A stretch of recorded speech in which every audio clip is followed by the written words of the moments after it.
I will take care of Ivy, so don't worry about anything else. I broke both my legs through my own carelessness and had to be hospitalized for a month. My husband was to take care of our only daughter, Ivy, during that time. However, my husband is not only extremely indecisive, but also a mother's boy. How could he possibly take care of Ivy for a month when my mother-in-law and Ivy are not getting along? I did some frantic rehabilitation and was able to leave the hospital a little earlier. But at that point, everything was too late. I decided to take revenge that was more painful than what my husband and mother-in-law had done to Ivy. My name is Hazel and I am 33 years old. We have a family of 3, Troy, who is 4 years older than me, and Ivy, who is in 1st grade. My father-in-law runs a company and my husband works for him. We met through a friend. I couldn't believe that I was going out with the next president of the company, but my husband liked me better and we soon developed a relationship. I felt that he was older and more masculine and receptive, but I realized after we were married that this was not the case. The day I met my parents-in-laws for the first time, my mother-in-law liked me very much. At the time, I did not understand why she liked me so much, but after seeing her several times, I began to understand. Hazel is 4 years younger than Troy. With this, I think she will give birth to a healthy boy who will be my heir right away. When she said that, I felt a thrill. Could it be that she was looking at me as a tool to have a child? I had a hunch. And my hunch was right. Our new home after marriage was an apartment within a 10-minute walk of my parents-in-law's house. My husband insisted that we live in this apartment. I would have preferred to live a little further away from my parents-in-law's house, but my husband was adamant. The reason why my husband insisted on the apartment was because he was an extreme mother's boy. My mother-in-law also spoiled him. The manly and patient figure I thought he had when we were dating was an illusion he had created in order to marry me. In reality, he was an indecisive man who couldn't even decide what color tie to wear that day. I was really surprised the first day I found out about it. I thought he was mumbling to himself in front of his closet in the morning, but it turned out he was on a video call with his mother. "Mom, I have a meeting with an important business partner today. Which color tie do you think is best?" What he was showing was a reddish tie and a light blue tie. Who cares which is better? I was dumbfounded and watched the situation some more. "Troy, you look better in blue, so you should go for the light blue tie. You'll look more manly that way." I don't know. Haha, if Mom says so, then so be it. I'll wear the light blue tie today, thanks. With that, the video call seemed to hang up. Gross. I let out a small voice. No, it would be weird if I didn't have a voice. It was such a shocking moment. After that, my husband continued to video call my mother-in-law every morning. By the time a month had passed, I no longer felt anything, but that did not change my perception that this was abnormal. This relationship between my husband and mother-in-law would change once we had a child together. That is what I thought. However, I was naive. When I decided to go back to my hometown to have a baby, my husband began to stay at my parents-in-law's house and spent his days having a sweet time with my mother-in-law. My parents' house was about a 2-hour drive away, so he used that as an excuse. I'm busy this week. I was going to come over there on my day off, but my mom told me to take the day off, so I'm sorry I can't make it. He never came to check on me at all. To top it all off, I called him when I started having contractions, but he didn't show up until the next day. My husband's excuse was, "Mom told me it was a girl anyway, so there was no need to rush." I really wanted to come, but I wanted to hear what my mother had to say. That's what he said. Anyway, what my mother-in-law said came first. My wife's needs came second or third. I realized during the birth of my child that even my own child would not come to see me if my mother-in-law instructed me to. I was sure he would change when we had a child. I had thought so, but my husband was just doing his mother-in-law's bidding without any awareness of his role as a father. I chose the name of our newborn child and named her Ivy. I thought that if I left it to my husband, he would consult with my mother-in-law and name her something appropriate. I strongly felt that I had to protect Ivy. After spending a month at my parents' house after the birth, the day I finally returned home, my husband came to pick me up, but my mother-in-law was sitting next to him. Why my mother-in-law? I immediately knew the reason. Hazel, your duty is to give birth to a boy. You may have a hard time taking care of Ivy, but you need to think about your next child right away. No, it is crazy to talk to me, only a month after the birth, about our next child. My husband also said, I'd rather have a boy, too, to be honest. Girls, I don't know how to handle them. He laughed and said it as if he was denying Ivy's existence. I had nothing but anxiety about my future life.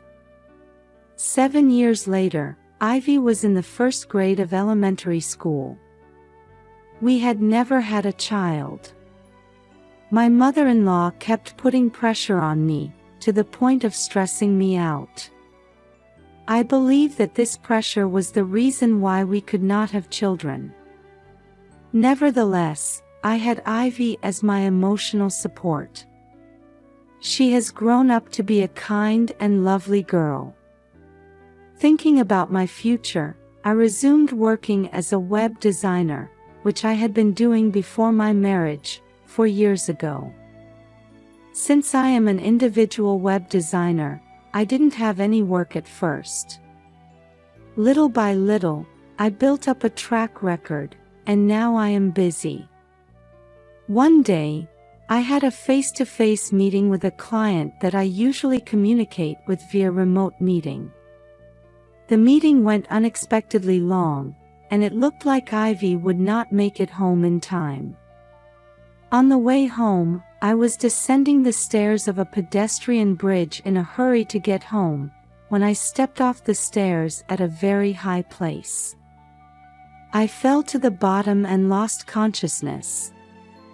The next thing I knew, I was in a hospital bed. I was surprised to see the strange ceiling, but I quickly remembered that I had fallen and tried to get up. Hazel, did you notice? It was my husband who was by my side. You fell down the stairs and someone nearby called an ambulance. I immediately thought to myself, Ivy? Where is Ivy? I left her with my mother, so she's fine. My husband answered flatly. I can't believe I left her with that mother-in-law.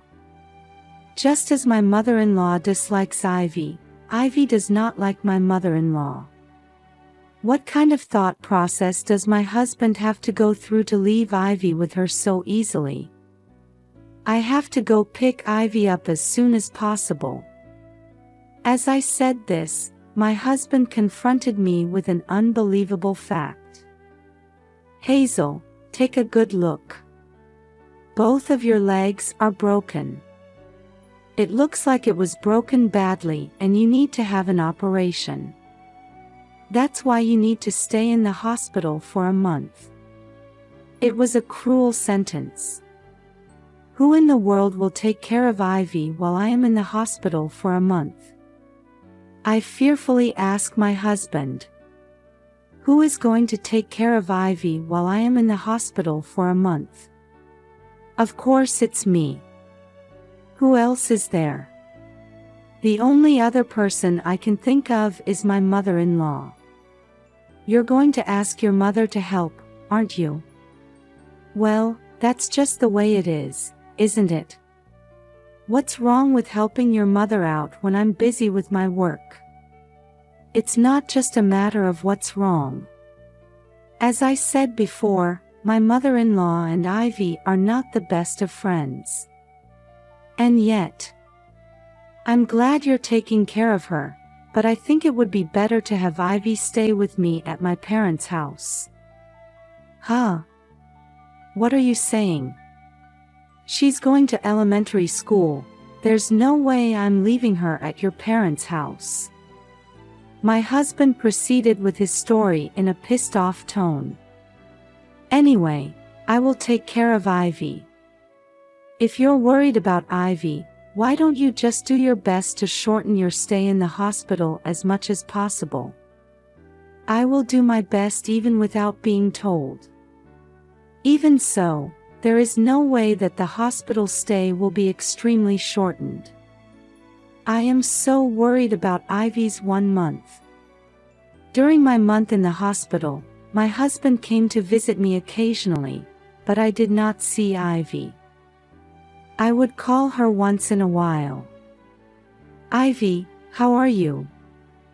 I think I will be home soon, so please wait for me. Yes, Mom, please come home soon. She seemed somewhat listless. I worked harder than anyone else when rehabilitation started so that I could leave the hospital as soon as possible. Even so, my discharge from the hospital was shortened to only 3 days. On the day of my discharge, I asked my mother to pick me up from my parents' home, which was unreasonable. I did not want to rely on my husband or mother-in-law. When I arrived home, I found Ivy alone. Ivy. I ran over and hugged Ivy. She looks thinner than she did a month ago. I thought it was my imagination, but when I looked at Ivy more closely, I saw that her clothes were somewhat stained and her face looked a little gaunt. What is going on? Anyway, it is time to go, and I decide to prepare dinner. My mother tried to change Ivy's clothes, but all the clothes were all dirty. I had no choice but to put everything in the washing machine and start the laundry. For a while, Ivy wore my t-shirt like a dress. Dinner was ready and the 3 of us, including my mother, were about to eat it, but Ivy would not touch her food. Does it hurt anywhere? I spoke to her gently. Dad and Grandma. Ivy began to speak in a quiet voice. It was a shocking story. While I was listening to Ivy's story, my husband came home. I'm home. Hazel was home. I pulled Ivy and my mother's hand and left the house with the bare necessities: wallet, phone, and car keys. I found myself in a hurry, so I made Ivy wear sandals, but I was barefoot. My mother drove us to the police station. As soon as we arrived at the police station, We told them what happened. Ivy had been neglected. Although she managed to attend elementary school, she did not have any clean clothes because she was not allowed to wash her clothes and had to change into new clothes whenever they got dirty. The food was also terrible. My mother-in-law used to come over to cook dinner, but she only cooked for herself and my husband. She would cook breakfast on a whim only sometimes when she was in a good mood, but she would not let Chol eat it with them, and she would put her plate under the dining room table and eat on the floor. Of course, cooking breakfast never crossed my husband's mind, and as soon as he finished preparing himself, he left the house. How could he be expected to take care of Ivy? I had nothing but anger toward my mother-in-law and my husband. At the police station, as soon as they finished listening to my story, they went to my husband and mother-in-law to talk to them. My mother and I and Ivy decided to stay at a nearby business hotel that day. The next day, Ivy told me something she hadn't told me yet. Every once in a while, my dad and a woman I don't know would come over. Ivy was told to stay in her room and not to go out. A young woman. If not, that would be his cheating on me. How much more insulting do you have to be to me and Ivy? I was told that my husband and mother-in-law were being held by the police. I still did not want to go home, so I rented a weekly apartment without telling my husband and spent my time taking Ivy to and from elementary school by myself. While Ivy was at elementary school, I went to talk to the neighbor of the apartment. The neighbor was someone who knew about the rumors in the apartment, and although I normally did not have much interaction with him, I went to talk to him for advice. I knew that he knew that my husband was bringing a young woman into the apartment. He even said that he had secretly taken a picture of it. She opened the front door a little and took pictures from there. I got the photos on my phone. This should somehow prove the affair with Ivy's testimony and the photos. 3 days later, my mother-in-law and husband were taken to the police station. I received a phone call from my father-in-law. He wanted to apologize and cooperate with me. My father-in-law was basically the type of person who would not interfere with us, but I thought he was a trustworthy person. So I decided to accept his offer. We met at a coffee shop, and as soon as we met, my father-in-law got down on his knees and apologized. Look up, father-in-law. Besides, this is a coffee shop. You're disturbing the other customers. Finally, my father-in-law looked up at me and said, I'm really sorry about what my wife and son did to Ivy. I hear it's neglect. How is Ivy doing? I take her to and from school. She is eating meals little by little. Also, there is one more thing I need to tell you about Troy. I showed him the photo I had sent to my phone. Troy is having an affair with this woman. Ivy testified to this. When my father-in-law saw the picture, he was horrified. This woman and Troy. Yes, but do you know anything about this woman? This woman is my secretary. What a surprise! It seemed that my husband had found an unfaithful partner in a familiar place. I see. Father-in-law, you said on the phone yesterday that you would help us. Do you have any idea who the lawyer is? I have no intention of forgiving my mother-in-law or Troy. I smiled and said that. Of course, I'll make sure to refer you to a lawyer who specializes in this field. Is there anything else? What are you going to do with your wife? I'm going to leave my wife. I don't want to spend the rest of my life with a person who abuses her grandchild. And Troy will be fired from his job. I will also cut off the relationship between father and son. They should be punished to that extent. I see, it seems that the father-in-law is going to hunt those two down. Then so do I. With that in mind, I vowed once again to take revenge on my husbands. In the end, my husband and mother-in-law were sentenced to prison for abandonment of a person responsible for their protection. I heard that the prison term was short, but it must have been very hard on these two proud people.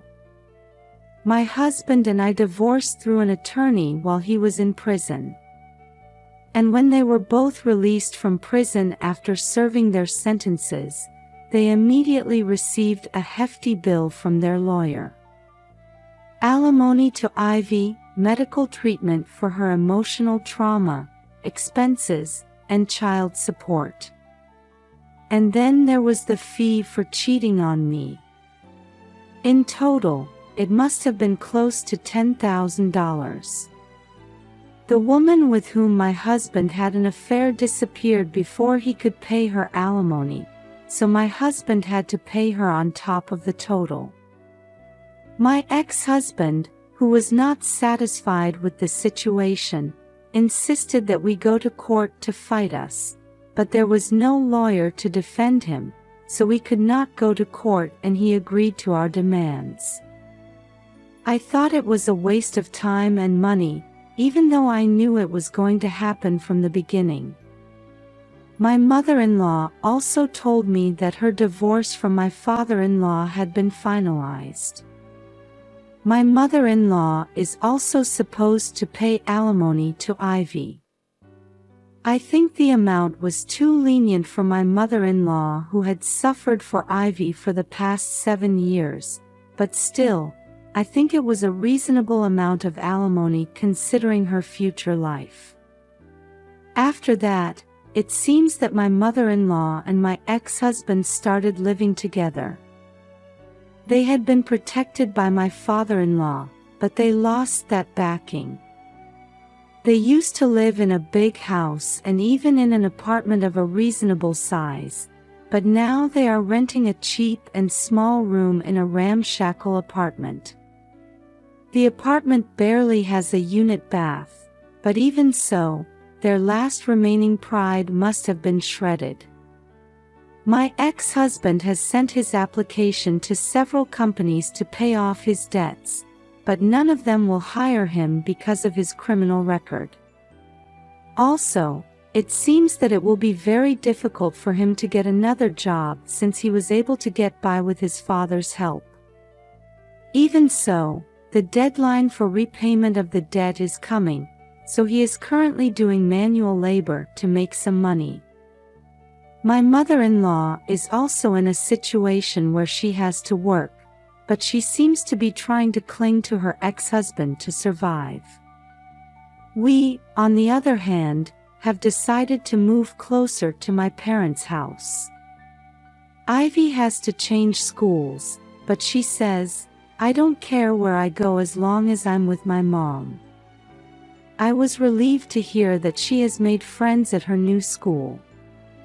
My work is going well and we have enough money to live with Ivy. With the help of my parents, I will love and raise Ivy as much as I can.